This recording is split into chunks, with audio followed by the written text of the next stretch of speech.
आज भी जो केसेस पर मिलियन पॉपुलेशन हैं वो 837 हैं, जो कि विश्व के सभी बड़े देशों की तुलना में अभी भी काफ़ी कम हैं।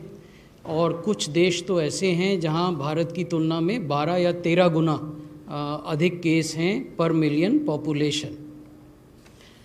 अगर हम मृत्यु को देखें पर मिलियन पॉपुलेशन के हिसाब से तो ये 20.4 है भारत में।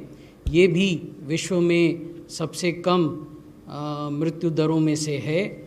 अनेक देश ऐसे हैं जो आप इस ग्राफ में देख रहे हैं जहां 21 टाइम्स या 33 times higher deaths per million population हैं।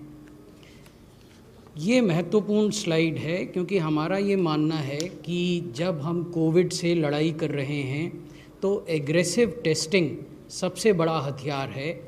और जैसा मैंने पहले भी आपको बताया था कि WHO के गाइडेंस नोट में ये कहा गया है कि एडिक्वेट टेस्टिंग तब होती है जबकि आप प्रतिदिन 140 टेस्ट प्रति 10 लाख पॉपुलेशन करें और इस दर को लंबे समय तक कायम रखें। So you need to do 140 test per day per million and you need to continue this level of testing over a prolonged period of time। तो आप देखेंगे कि वर्तमान में भारत में हम 180 test per day per million population कर रहे हैं। लेकिन एक और जो महत्वपूर्ण बात है वो ये है कि ये जो पर मिलियन टेस्ट का मापदंड है इसको पॉजिटिविटी के साथ जोड़कर देखा जाना चाहिए। केवल टेस्ट कर लेना ही पर्याप्त नहीं है। आपको ये टेस्ट इस स्तर पर 140 टेस्ट प्रतिदिन प्रति 10 लाख पॉपुलेशन करने हैं ताकि आपकी पॉजिटिविटी घटकर 10% पर आ जाए पहले चरण में, और जारी रखना है इस स्तर की टेस्टिंग को ताकि आपकी पॉजिटिविटी घटकर 5% या उससे कम हो जाए।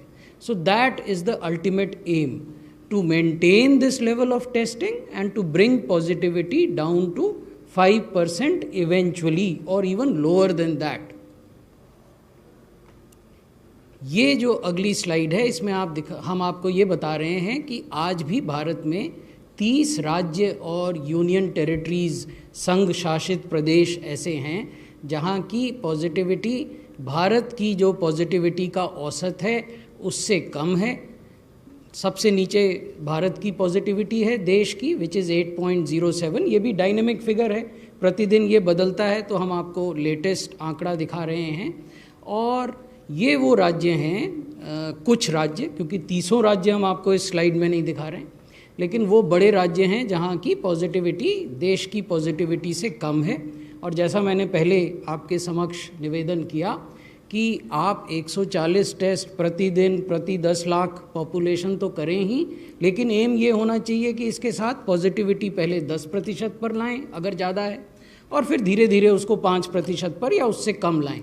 तो ये वो राज्य हैं जिन्होंने कि अलग अलग मात्रा में इस लक्ष्य को पाया है। ये स्लाइड मैं आपका ध्यान इसलिए आकृष्ट करना चाहूँगा कि जो 4,02,529 का आंकड़ा है ये महत्वपूर्ण आंकड़ा है। ये देश का वास्तविक कोविड लोड है। The actual load of disease as on date in the country is 4,02,529। और दूसरी तरफ वो 7,24,000 के लगभग लोग हैं जो कि ठीक हो गए, भले चंगे हो गए, अपने घर चले गए, रिकवर कर गए हैं। तो जब हम आंकड़ों की बात करते हैं तो ऐतिहासिक आंकड़ों में हमें उलझना नहीं चाहिए।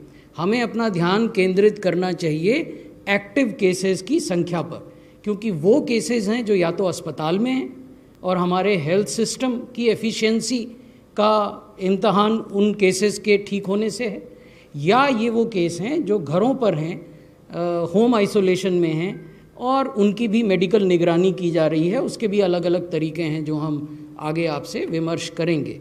तो महत्वपूर्ण आंकड़ा 4,02,529 का है जो एक्टिव केसेस हैं। ये मैं आपको दिखाना चाहता हूँ कि कैसे एक्टिव केसेस, डेथ और रिकवर्ड केसेस, ये एब्सोल्यूट नंबर्स हैं।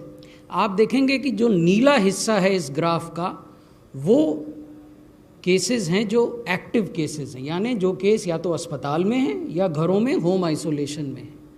जो हरा हिस्सा है वो दिखाता है जो लोग डिस्चार्ज हो गए, रिकवर करके घरों पर चले गए, और जो बीच में लाल हिस्सा है वो डेथ्स का है, वो मृत्यु जो अनफॉर्चुनेट हुई इस बीमारी से उसको दिखाता है। आप देखेंगे कि निरंतर जो नीला क्षेत्र है ग्राफ का वो घट रहा है और जो हरा एरिया है ग्राफ का वो बढ़ रहा है, यानी रिकवरी दिनों दिन तेज़ी से बढ़ रही है और एक्टिव केसेस की संख्या दिनों दिन कम हो रही है। महत्वपूर्ण बात ये भी है कि जो लोग आपके पॉजिटिव होते हैं और एक्टिव केसेस में आते हैं उनमें से कितने की ज़िंदगी, कितनों का जीवन हम अपनी वर्तमान स्वास्थ्य व्यवस्था के तहत बचा नहीं पाते हैं, उसको हम केस फर्टिलिटी रेट से उसका आकलन करते हैं। और आप ये देखेंगे कि over a period of time the case fertility rate has dropped significantly to 2.43%, and this is a tribute to our frontline healthcare workers, our doctors, our nurses, our paramedical workers and other caregivers। ये उन सब के dedicated और सम्मिलित प्रयासों का फल है कि आज भारत जैसे बड़े देश का, जहाँ की स्वास्थ्य सुविधाओं की अक्सरह